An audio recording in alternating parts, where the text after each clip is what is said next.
Muito que bem, senhoras e senhores, voltamos com mais uma edição do Talking DI.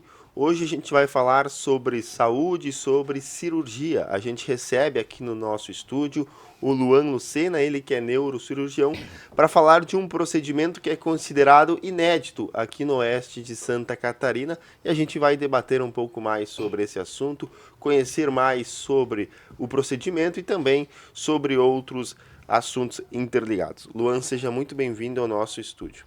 Muito obrigado pelo convite. Estou aqui hoje com o Vitor para falar um pouquinho mais sobre cirurgias, neurocirurgia funcional e epilepsia. Então, para a gente começar já a gente vai falar sobre o assunto da epilepsia, né, que é o assunto que é considerado inédito aqui, a cirurgia que o senhor realizou. O que é para a gente começar já a inteirar a nossa população a epilepsia? Então vamos explicar um pouquinho, né? A epilepsia são aqueles pacientes, aquelas pessoas que têm a crise convulsiva, mas não é um fato único que aconteceu na vida de ter uma crise. É aquela pessoa que tem as crises recorrentes.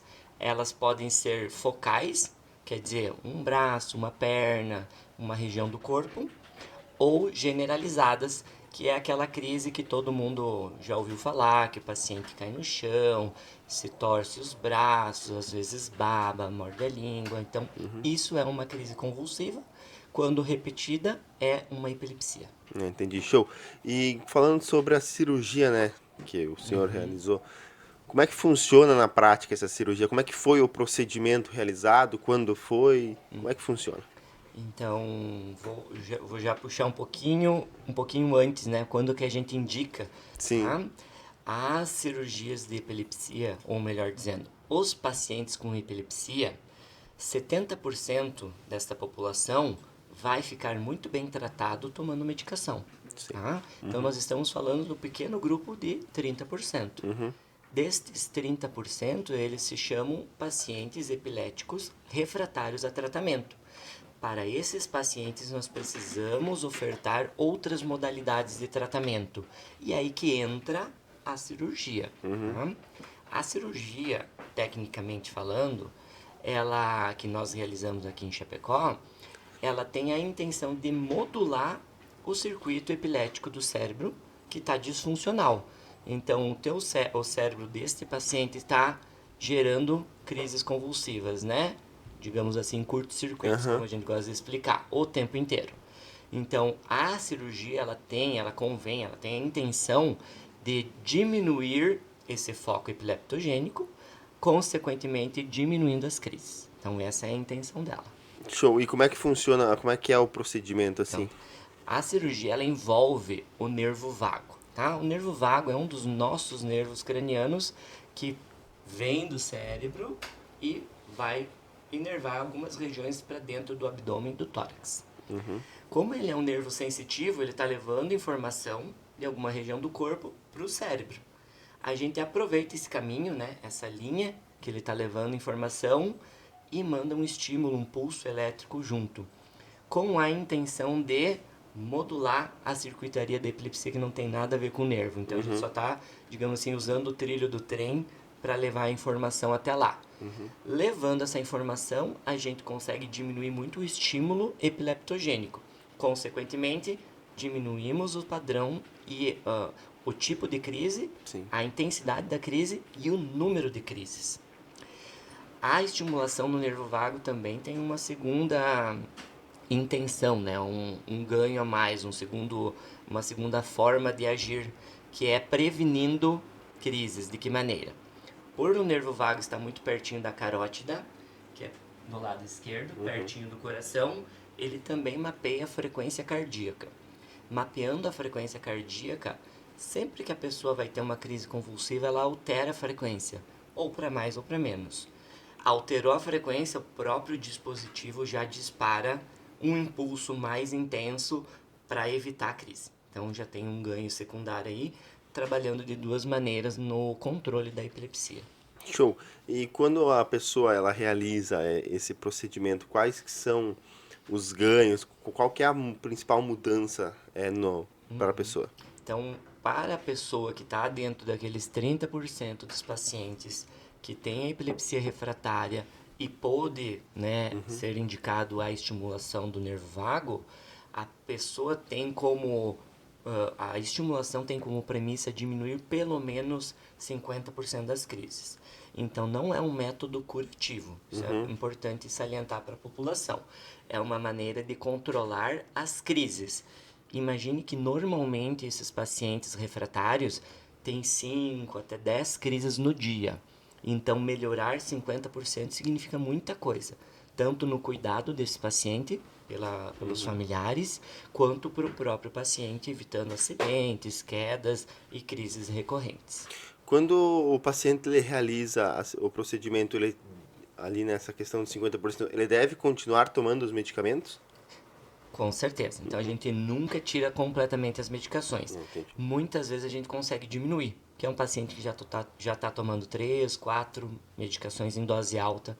Às vezes nós conseguimos reduzir, mas nunca é a intenção ficar sem. Sim. A intenção é um outro método corroborar com o tratamento. Ah, entendi, show. E quando que uma pessoa assim, vocês percebem, vocês indicam a questão do procedimento cirúrgico? Então tá. Existe ainda, além de um pouco de estigma social em relação às crises, Sim. um desconhecimento da população. Então, esse podcast, assim como uma educação continuada, talvez nos colégios, explicar um pouquinho para a população em geral o que é a epilepsia, né? E para a gente conseguir, de uma maneira adequada, tratar, porque a grande maioria vai ficar bem com medicação. Sim. Para os pacientes que não estão bem com a medicação, que não estão controlando as crises, que é um paciente que já passou ali 2, 3 médicos, 2, 3, 4, 5 medicações, vale a pena a avaliação para ver se ele é um paciente elegível para a cirurgia. Show, entendi. Você falou ali da questão da orientação, né?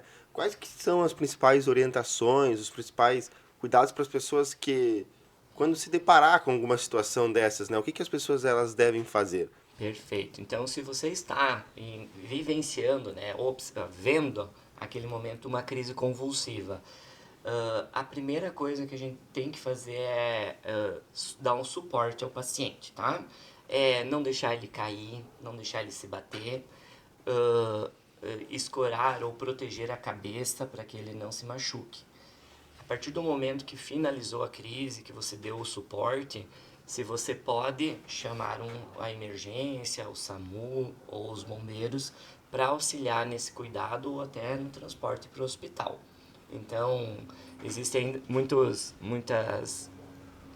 lendas, né, a respeito da crise, que tem que segurar a língua, que tem que, enfim, via de regra, proteja a cabeça, não deixa a pessoa se bater, se machucar e chame a ajuda pelo telefone assim que possível.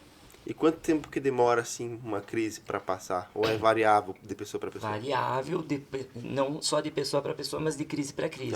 Sim. Tem um paciente com epilepsia pode ter crise de segundos, como pode ter crise de minutos.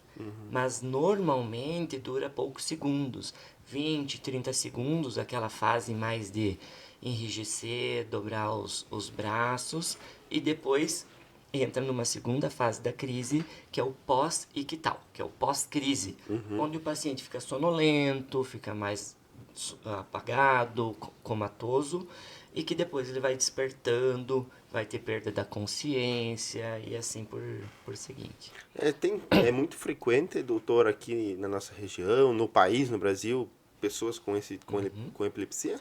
A prevalência mundial é estimada em torno de 50 milhões de pessoas. No Brasil, a gente estima entre 1,5% e 2% da população brasileira tem epilepsia. Desta população, a maior parte é realmente sudeste e sul, tá? Na nossa região, mais relacionada, inclusive, ao bichinho do porco, né? Que é a carne do porco, quando era comida ou preservada de uma maneira errada. Mas, de um modo geral, a informação tem que chegar até as casas das pessoas, porque dessa população brasileira, a gente tem uma estimativa alta de pessoas que não fazem o tratamento adequado. Então, não reconhecem a doença, não sabem o que é, ou não tomam as medicações de maneira adequada. Então, essa informação tem que chegar até elas. Perfeito. E a pessoa, doutor, ela já nasce ou ela desenvolve? Como é que funciona isso? Existem síndromes Ah, onde sim, a criança já nasce com a síndrome de epilepsia, entendi. com outras comorbidades, mas de regra geral a maioria se desenvolve com a idade, durante a infância ou a fase adulta, Ah, entendi. tá? Em relação ao procedimento, o que representa para Chapecó, para o Oeste, esse procedimento que é considerado inédito? Então, na nossa região, quando eu vim para Chapecó, agora fazem 5 anos, eu vim justamente para desenvolver esse serviço, que é o trabalho em neurocirurgia funcional, onde englobam as modulações cerebrais. E uma delas é a estimulação do nervo vago para epilepsia. Então, o que falta agora é realmente a informação chegar até as pessoas, porque nós temos 30% da nossa população epilética aqui da Chapecó e da nossa região que desconhece essa cirurgia. Então, provavelmente estão lá enfrentando crises, tomando várias medicações e sem o controle. Então, agora elas saberem que existe essa opção de tratamento é uma forma de a gente divulgar esse trabalho e levar mais qualidade de vida para essas pessoas. A cirurgia de estimulação do nervo vago ela já existe há muitos anos. Na minha formação em São Paulo, fazíamos frequentemente. Então, realmente é algo novo para a nossa região, porque ainda ninguém fazia. Agora, nós temos a condição de fazer aqui no nosso município e tratar a nossa população. Show, perfeito. E quando logo o paciente é submetido ao procedimento, quanto tempo assim que demora para ele aparecer os primeiros efeitos? Ou já é tipo assim, logo? Na cirurgia de estimulação do nervo vago, até é importante falar, esta cirurgia é um equipamento todo tecnológico, onde vai mandar impulsos elétricos, o paciente vai ficar com um marca-passo implantado aqui embaixo da pele, e essa tecnologia ela é a mesma aqui em Chapecó, em São Paulo, nos Estados Unidos e na Europa. A cirurgia é idêntica, então Show. não quer dizer que eu preciso sair daqui para fazer o tratamento. Ela é a mesma, tá? Vai mudar o médico que vai executar. A cirurgia após feita e realizada, nós começamos um mapeamento da tolerância do estímulo, porque o paciente não pode ter efeito colateral e é de uma maneira gradual. Então a gente começa a estimar um tratamento eficaz a partir de 3 meses, porque a gente vai gradualmente aumentando a estimulação até chegar num patamar de tratamento. Então, em torno de 3 meses, a gente já começa a ter um bom resultado. E o acompanhamento necessário assim para as pessoas que sofrem com esse problema, seja feito ou não o procedimento cirúrgico, ele é a cada quanto tempo que a pessoa deve retornar ao médico para, enfim, para manter, né, uma... O paciente com epilepsia, ele faz um acompanhamento mais intensivo nos primeiros momentos da doença até ajustar o remédio. Ajustou o remédio, o que é o ideal, né? Muitas vezes o paciente acha que, tô tendo só uma crise por mês e tá bom. O ideal é não ter crise. Sim. Então nós vamos batalhar e lutar para chegar nesse momento, onde o paciente vai ter 1, 2, 3, 10 anos sem crise. Então, enquanto está fazendo esse ajuste, os encontros são mais frequentes. Depois que está bem ajustado o tratamento com remédio, aí o paciente tem um acompanhamento a cada 6 meses, 1 ano. O paciente com estimulação é um pouquinho mais frequente. Então, a cada 2, 3 meses, a gente encontra e ajusta a programação do tratamento dele. Show. E quando que são considerados, nesses casos, doutor, casos graves de epilepsia? Os pacientes que já nascem com epilepsia, que são aquelas síndromes genéticas, são os pacientes mais graves, porque eles normalmente têm outras alterações em conjunto, né? Como uma dificuldade no aprendizado, alguns outros estigmas. Então, são pacientes mais delicados para o tratamento. Os pacientes que desenvolvem epilepsia na fase da adolescência, vida adulta, são pacientes que normalmente têm um controle mais adequado da doença. Show. Doutor, a gente falar um pouco sobre, saindo um pouco desse assunto epilepsia, quais são as outras áreas de atuação que você trabalha? Como é que funciona? Perfeito. Então, na neurocirurgia funcional, nós sempre temos, digamos assim, uma última segmentação da neurocirurgia, onde nós modulamos circuitos que não estão funcionando da maneira ideal. Vou dar alguns exemplos. O paciente com dor, por exemplo, dor do membro fantasma, amputou o braço. Ele não tem mais aquele braço, mas ele continua sentindo dor.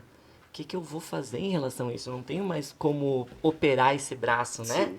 Então a gente vai lá no cérebro modular a interpretação dessa dor. Dizer para aquele cérebro que não está doendo, que está doendo menos, ou que não existe mais aquele braço.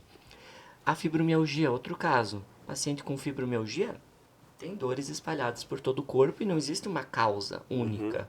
Então nós vamos lá no cérebro dizer, olha, o teu cérebro que não está funcionando bem, vamos modular essa circuitaria. E assim a gente faz então tratamentos minimamente invasivos de modulação. A gente não resseca, a gente não corta, a gente não causa lesão. A gente faz tratamentos totalmente reversíveis e programáveis. Então vou te dar outros exemplos que a gente Sim. faz com estimulação. Show. Epilepsia, dor crônica, doença de Parkinson, para diminuir os sintomas motores, distonia, que são aqueles pacientes que têm as contraturas, os movimentos involuntários, paciente com depressão grave, Tourette, toque, são sintomas comportamentais relacionados à parte emocional. Então, toda essa gama de paciente pode ser modulado em desenvolvimento na cirurgia funcional.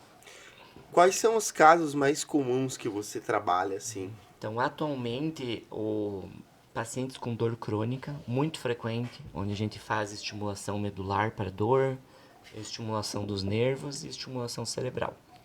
Pacientes com Parkinson, onde a gente coloca então os eletrodos, os pacientes gostam de chamar de chip, né, para controlar os sintomas motores. Paciente com tremor essencial, pacientes com distonia e doenças comportamentais. E o doutor atende casos de todo o Brasil, todas as regiões? Atualmente, principalmente a nossa região oeste, sul, Rio Grande do Sul, parte do Paraná. Tá? Mas eu ainda vou a São Paulo algumas vezes, então também alguns casos por lá. Perfeito, doutor. A gente agradece a sua participação aqui para explicar um pouco mais sobre esse procedimento, esse assunto que é tão importante, né, para a gente falar. E o jornal fica de portas abertas para novas oportunidades, né, falar sobre outros assuntos no futuro. Muito obrigado pelo convite. Então, agradecer o espaço justamente para levar informação para a população que conhece alguém que tem epilepsia, que sabe que essa pessoa está refratária, talvez existam outros métodos de tratamento para elas. Então, fico à disposição. Perfeito. Este foi o Dr. Luan Lucena, ele que é neurocirurgião, falando um pouco mais sobre cirurgia, sobre assuntos relacionados ao tema da saúde. Para você ficar bem informado, acesse as nossas redes sociais e o nosso site diregional.com.br, que em breve voltaremos com mais entrevistas para vocês.